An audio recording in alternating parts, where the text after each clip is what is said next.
ঠান্ডার মধ্যে আমরা গরম গরম পিঠা খাচ্ছি। পুরো লিটারালি মনে হচ্ছে আমরা গ্রামের বাড়িতে, ওইরকম একটা ফিল দিচ্ছে। হচ্ছে দানাদার গুড় দিয়ে দিচ্ছে আম্মু শিরাতে। অলরেডি দিয়ে দিচ্ছে। তো আমি এখানে কি করতেছো? এখন গুড়টাকে দিয়ে এই পানিতে আমি অনেকক্ষণ ফুটাবো। এটা ফুটাতে ফুটাতে সুন্দর একটা স্মেল চলে আসবে, একদম দেশে যেমন খেজুরের রসটা তাজা জাল দিলে যেরকম হয় না, ঠিক ওই রকম একটা ফ্লেভার আসবে। পরে আমি এখানে পিঠাটা রান্না করে পরে যে দুধটা ঘন করে রেখেছি এই দুধটা ঢেলে দেবো।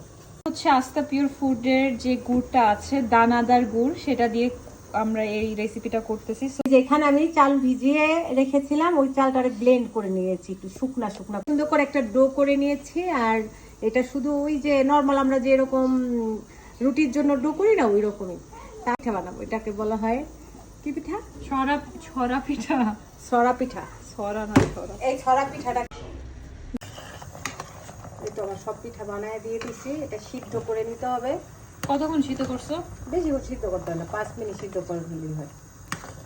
এই যে আগে রসটা সুন্দর করে চাল দিয়ে ভালো করে নিচ্ছি, তারপর পিঠাটা দিচ্ছি। তো এটা এখন একটু হালকা বন্ধ করে তারপর ঠান্ডা হয়ে গেলে তারপরে ওই দুধটা দিব, কারণ অনেক সময় খেজুরের গুড়ের ভিতরে দুধ দিলে এই দুধের মানে ছানা কেটে যায়।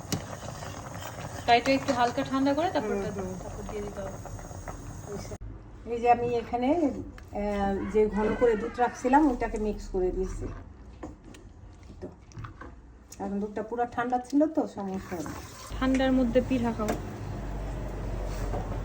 এখন আমি ট্রাই করবো হচ্ছে আম্মুর ছড়া না ছড়া পিঠা, গরম গরম এই ঠান্ডার মধ্যে ছড়া।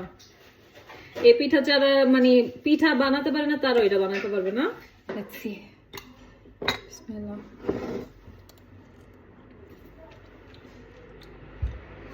মজা হয়েছে। তোমরা অবশ্যই ট্রাই করবা, খুবই সহজ। এখানে নারিকেলও দিতে পারবা, নাও দিতে পারবা, আমরা দেই না।